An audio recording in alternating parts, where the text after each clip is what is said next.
No. No, we're not talking about that this episode. Guys, it's KYG Y2K, the Millennial Nostalgia Podcast. I am, as always, abandoning my wife and child, Jesse Dram, to come down to this hot, sweaty basement and talk about the good old days when I was a kid and I wasn't getting no sex, therefore, to make no babies. My co-host, Sorry. looking dashing, I might say. Hello, sir. Joseph Garifo, how you doing, buddy? I'm doing well, bud.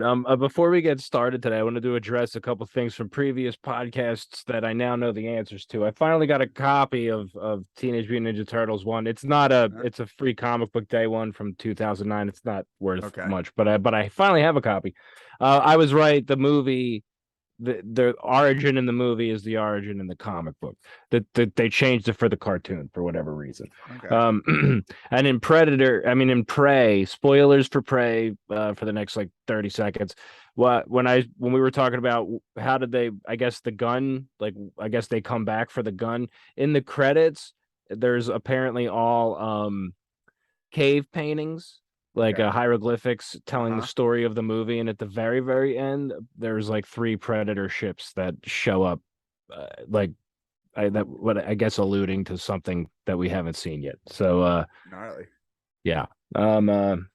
Real quick, but you don't have to lean into the mic just because I'll be able to fix the level either way, but it would obviously be easier if I don't have to.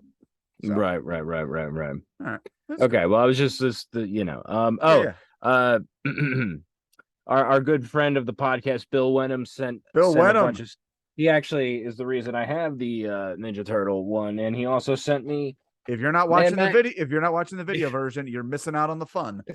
He sent me Mad Magazine California Raisins from September. I can't see what these goddamn things on. September 1988. And also these gnarly Creature from the Black Lagoon 3D sunglasses. They're hurting my eyes though. I can't wear them anymore right now. So thank you, Bill. And thank you, one Bill, other for all the help. I just found out, which is I'm freaking out about it. The cartoon I produced, Brew Crew, got into Kevin Smith's Smod Castle Film Festival. I thank you, buddy. Woo! Thank you. Congratulations. Thank you. I also voice the character of Reed in the movie. I mean, in the show. It's a pilot episode. This is the voice, pretty much. He's like an old creepy guy. Anyway, that's really that's cool, everything. Man. That's all. I think we're up to. I think we're up to speed. Awesome. Think of anything else? Right. Well, before we get into this week's topic, just wanted to ask if you gotten any interesting nostalgia or memorabilia this week. Well, besides the things I just showed you with that Bill sent, I did. Well, actually, I don't have. They're in the box. I don't want to grab them right now. But I actually got really lucky on an eBay lot. I saw the first appearance of the Rat King, which is Tales of TMNT #4, for pretty cheap on eBay with issue 3 and 5, and I didn't have those, and I was like, oh my god, this is really cheap for that issue. I'm gonna get this. I did not realize it was actually a lot of 9 comic books, and I didn't have any of them. All Ninja Turtles, and I was like, holy shit. Like I had 1 through 12, and then the rest were 13 through 16, and then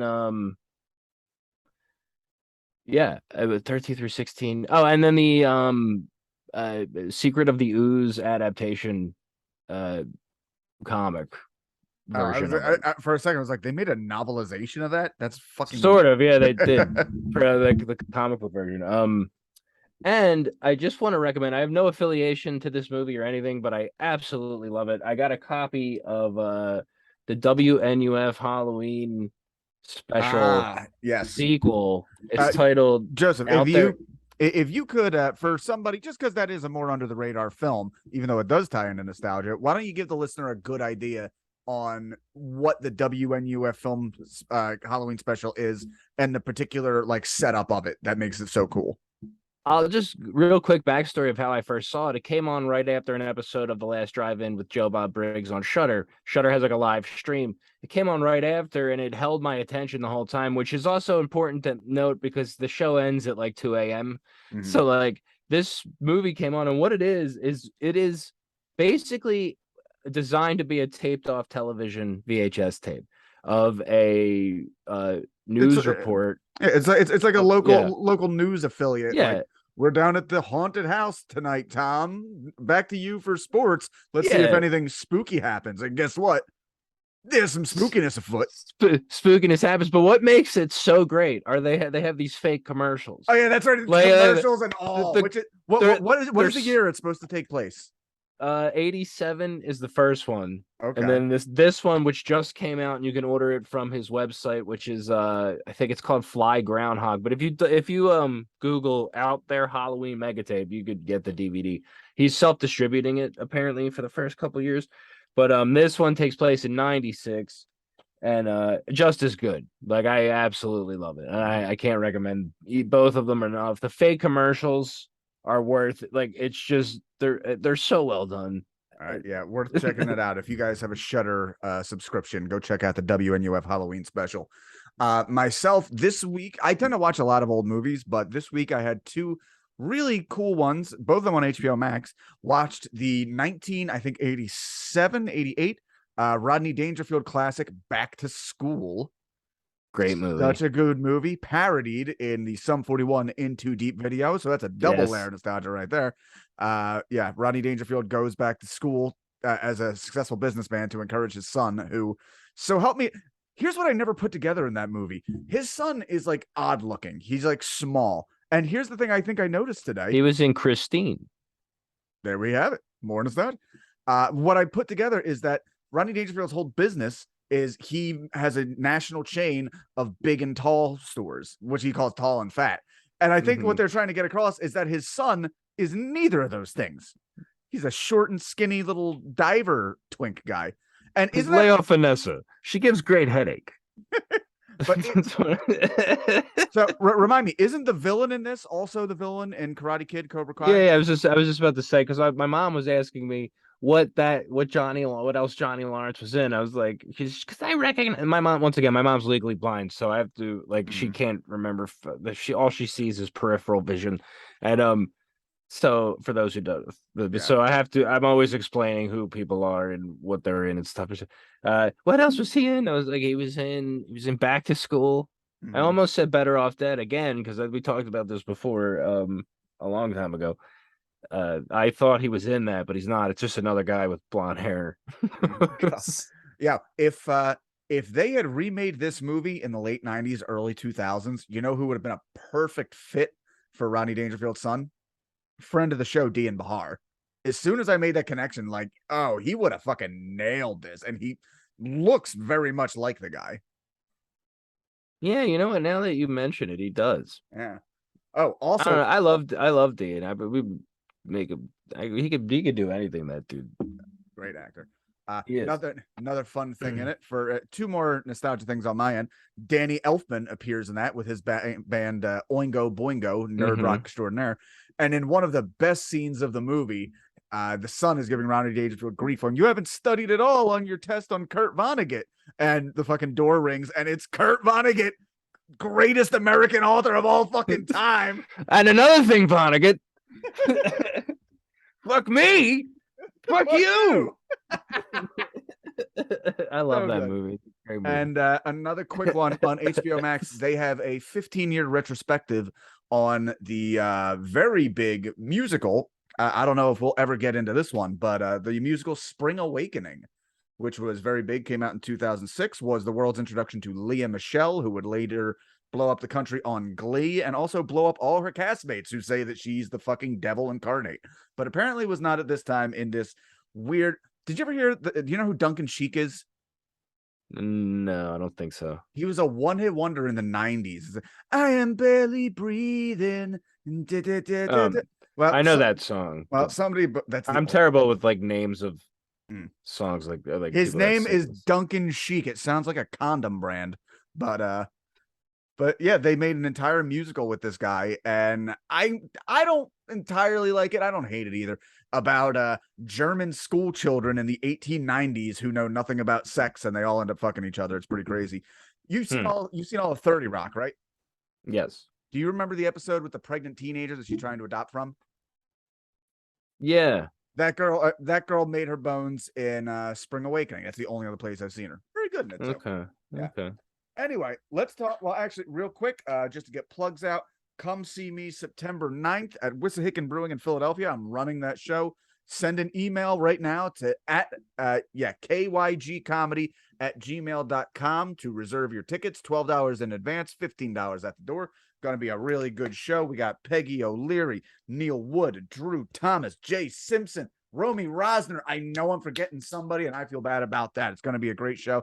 The next night, I'll be at Crumb Restaurant. That is in Bordentown, New Jersey. Go check out, look it up. Follow me on Instagram at Jesse Dram. Joey. Yo.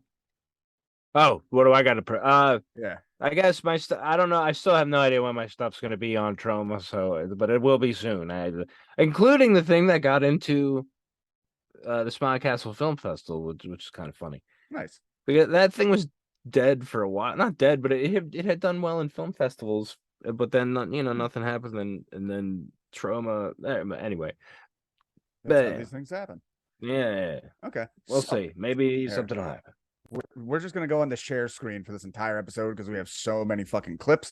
Guys, we're talking about Nickelodeon Game Shows Part 1, which means we're going in the chronology here. We're going from Double Dare to, I went too far. We're doing Double Dare to Nick Arcade. So 86 to 92. And then next week, we'll be back with everything from Guts to even the most recent one, Tuned, in 2021. I don't even know what that is. Oh yeah, no, we're gonna be glossing over most of these. They did not really hold up in the they did not maintain their social cash. I gotta put on real glasses for this. Or old Joey. I can't see. I know I can't friggin' see anything. There we go. Right. So Joe, you actually you recommended this topic. Which it was funny. We did this like this will be an easy topic, and I feel like every fucking show I wrote notes on took me at least a half hour. So that's why we're gonna split this episode. Yeah, what made you suggest this? That song I sent you to listen to because isn't that hilarious? No, I used to watch all of these for the most part.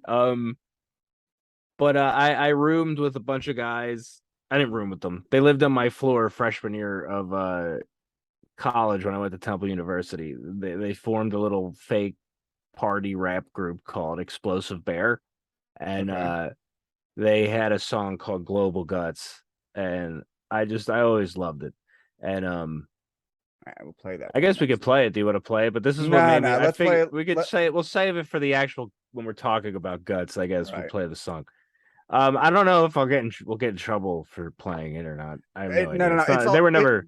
It's all clips that are already on unofficial accounts on YouTube. So if they haven't gotten pulled, we're not going to get pulled. Well, no, I mean the song I sent you is because I had their CD. I don't think it's online anywhere. Oh, if they complain, we'll take it down.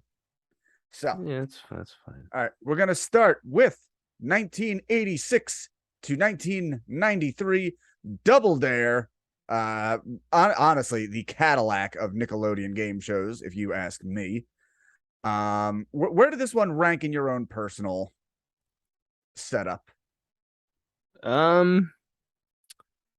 Probably the one I watched second or third most, I guess. Mm-hmm. I don't know. I mean, it was on all the time, and I would watch it whenever it was on. You know. I always felt like I could do better than the kids, but I know you never. Always. Like No, yeah, that's yeah. Did a great job. So, okay. I swear to God. In reality, I wouldn't at all. All right. I was watching some today. I was like, ugh. There are two versions of Double Dare: regular and then family Double Dare. I always preferred the family, but then again, my porn is the same way. Man, this doesn't work as good when I have my script right in front of me. I'm going to turn off the stop share until I need to come back to this. Yes. Yeah, I was like, I've been reading it like, what? Yeah, I have a line in there. No, stepson, don't slime me. What are you doing? Anyway, Oh man, you're terrible, dude. I know. You're terrible. When I think Nickelodeon game show host, I think Mark Summers. Mm-hmm. Pretty great. Is he from Philadelphia or was he just living here at the he did a cameo on a project we did. Oh, here I got a picture.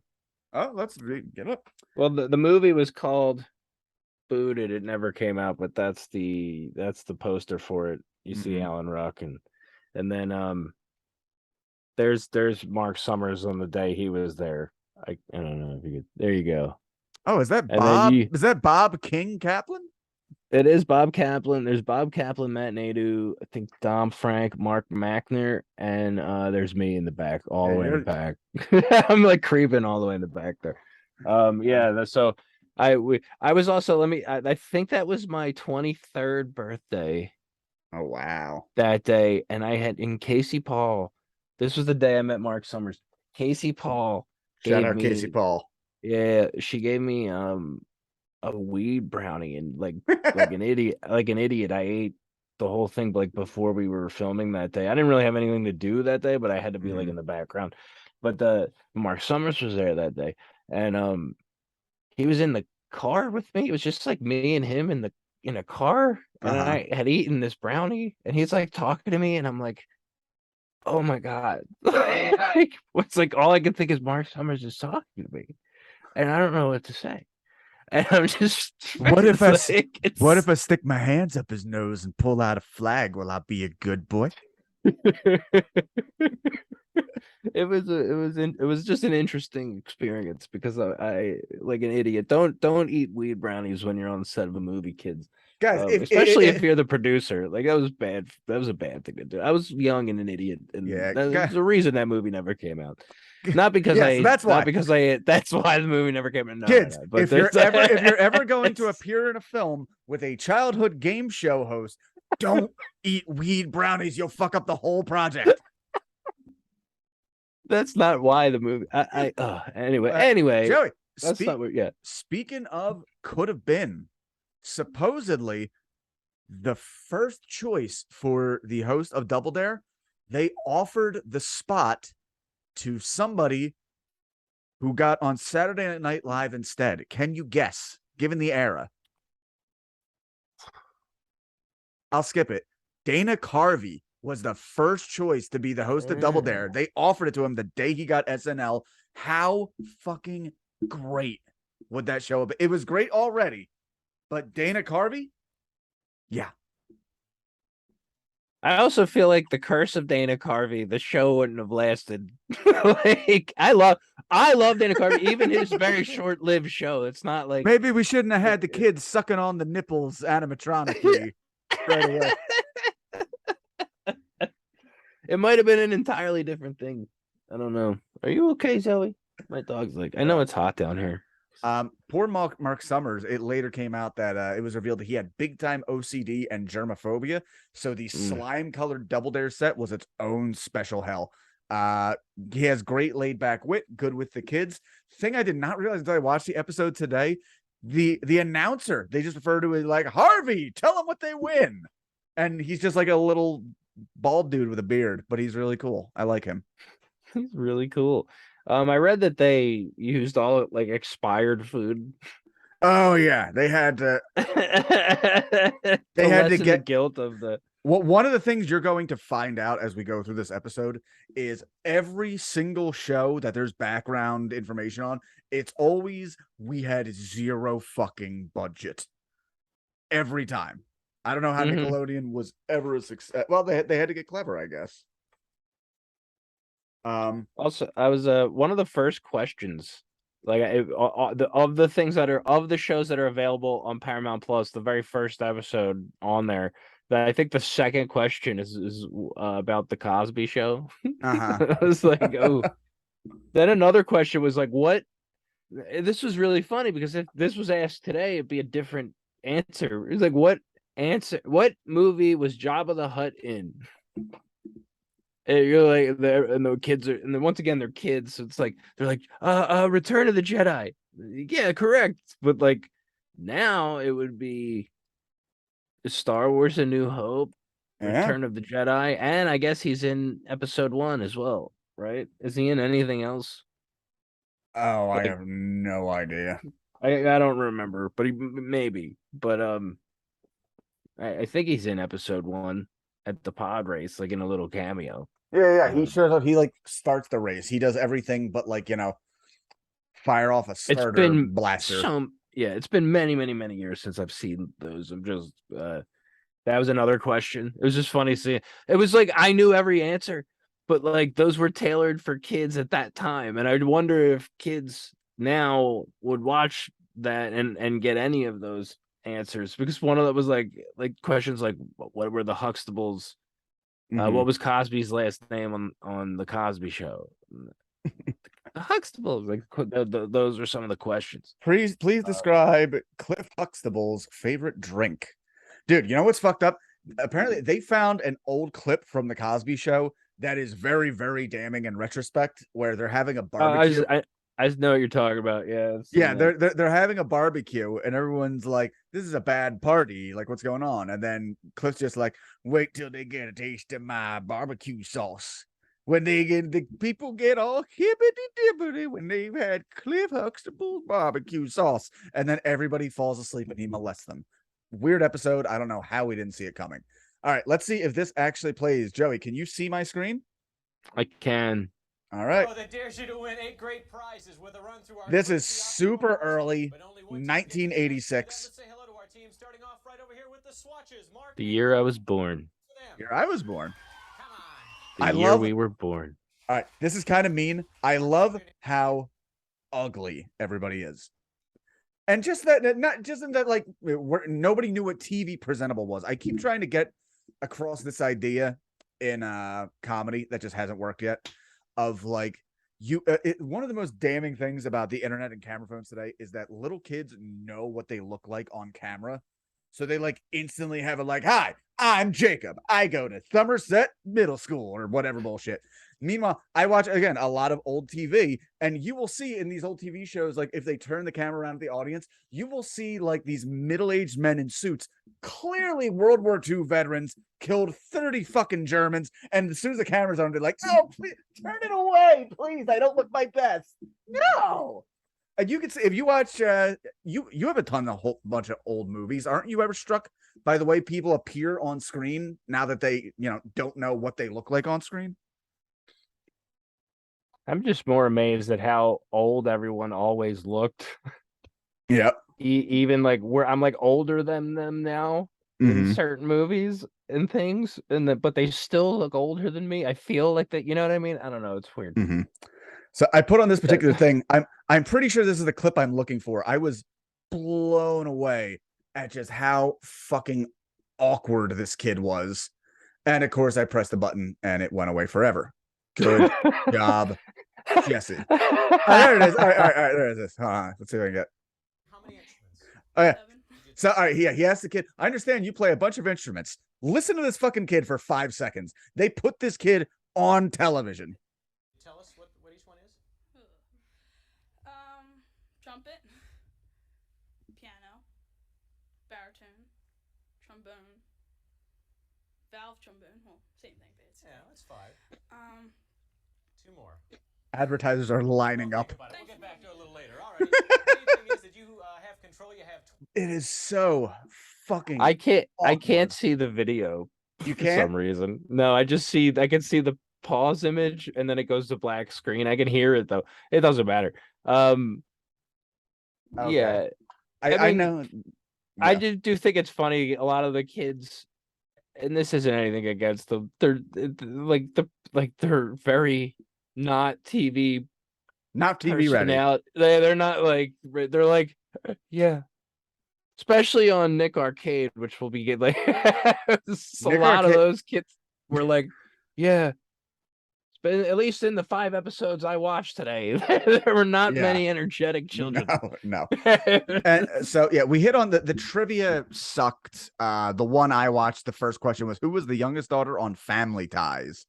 They were all really, it's funny that nobody really remembers the trivia portion because it's the basis of the name of the show. The whole idea is if you don't know an answer or you think the other team doesn't know, you can call Dare send it to the other team, and then if they don't know, they can respond double dare to send it back, where now you have to answer, and you'll get double the prize. This is clearly great for strategic purposes, but all the kids are too fucking young and stupid to ever think that far ahead. Did you ever see somebody nail a double dare without just like straight up guessing? I don't remember. Perfect. There'd be physical challenges in between rounds, but we're all here for the final obstacle course.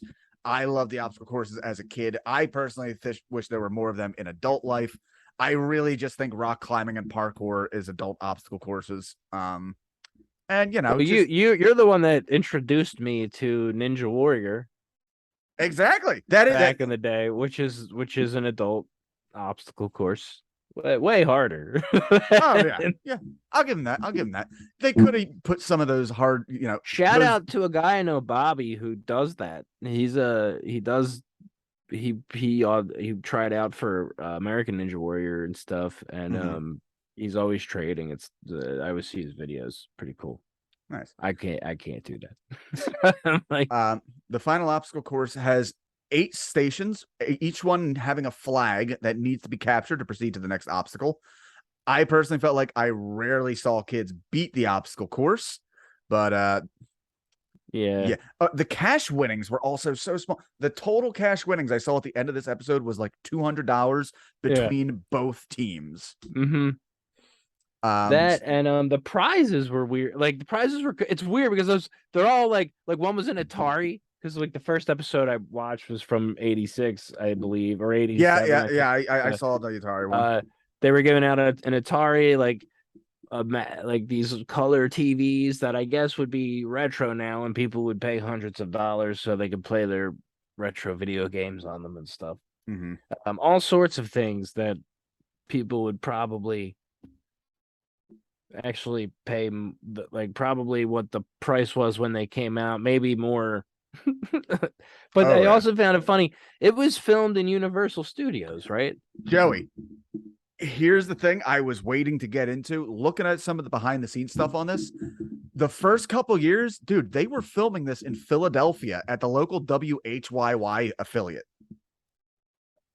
Fucking seriously? Fucking seriously. They started, this was long before Orlando, Nick Studios, any of that shit. They filmed in Philly just because it was cheap. I think that's why I think Mark Summers is actually from here, that they got that. They filmed the first few seasons in Philly, the next few seasons in New York, and then the rest were in Orlando when they really moved production of everything down there in like 91, 92. It's like the American Bandstand.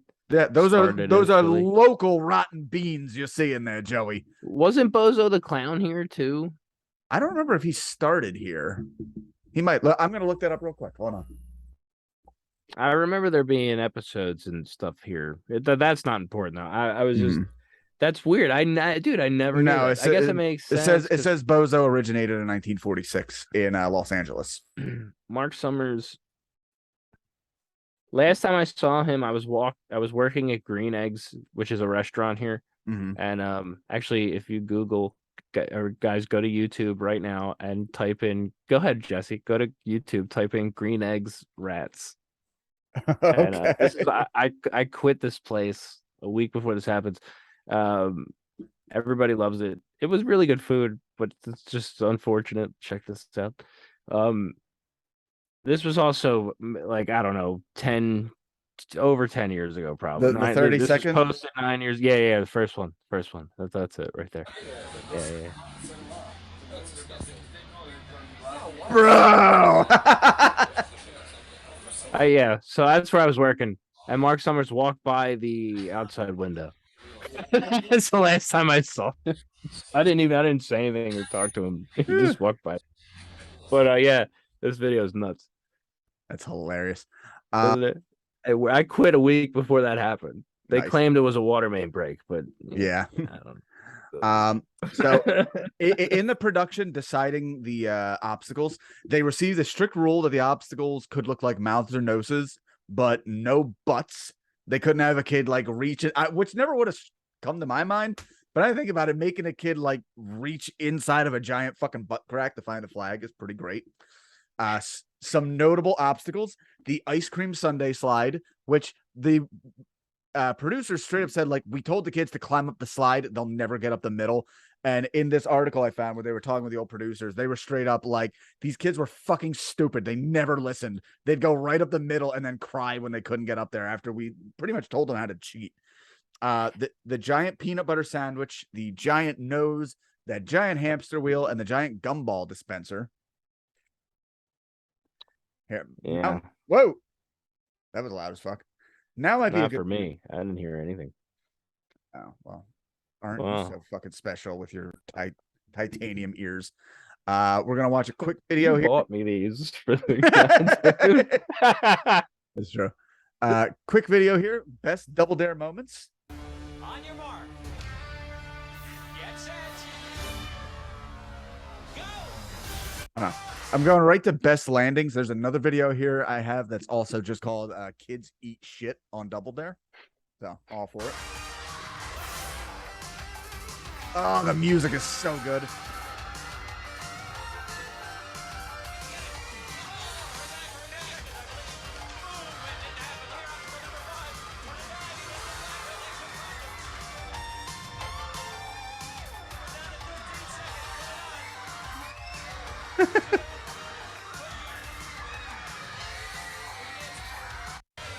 Even at 35 years of age, I still would love to do this.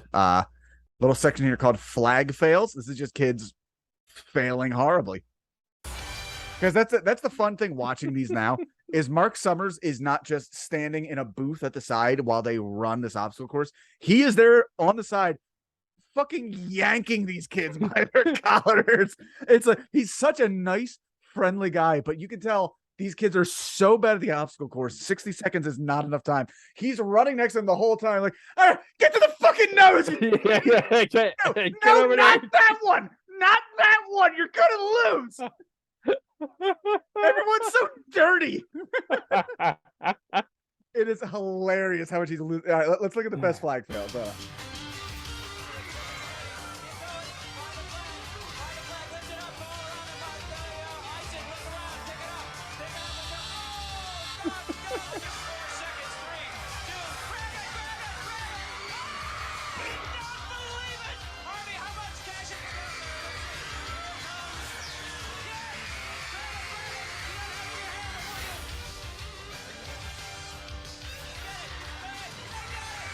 So, in reading the behind the scenes stuff, years later they would switch it to teams of 4 for Family Double Dare, and they had to be very careful what they did in Family Double Dare because there was more than one occasion where a child failed on the obstacle course and the father would begin screaming at them because you just cost me a fucking car, being one of the like literally having to separate the father off.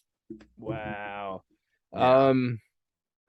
The reason I asked where it was filmed or whatever, because one of the prizes was a trip to Disney World in the early seasons. And I was like, wait, but didn't they film this in Universal? Why Yes. would they give him a trip to Disney World? Now They that makes sense. That makes sense. They said there was also at least one child who burst into tears when he heard the grand prize was a trip to Orlando because he was from Orlando.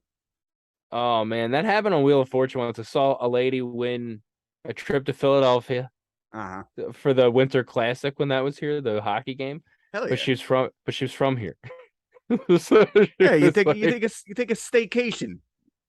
What was I gonna say? Um, Before that, what were we just talking about? I was gonna say more behind the scenes stuff. On the first day of shooting, the first obstacle was a giant pillow filled with feathers with a flag inside. The kid lost the entire 60 seconds without finding the flag, only for production to realize they forgot to put the flag in. So they run the whole thing again. They felt bad for the kids, so they hide the flag at the top of the pillowcase. But the kids try a different tactic and dump the whole thing on the floor, which now has the flag on the bottom. So the kids lost all 60 seconds again without finding it. No,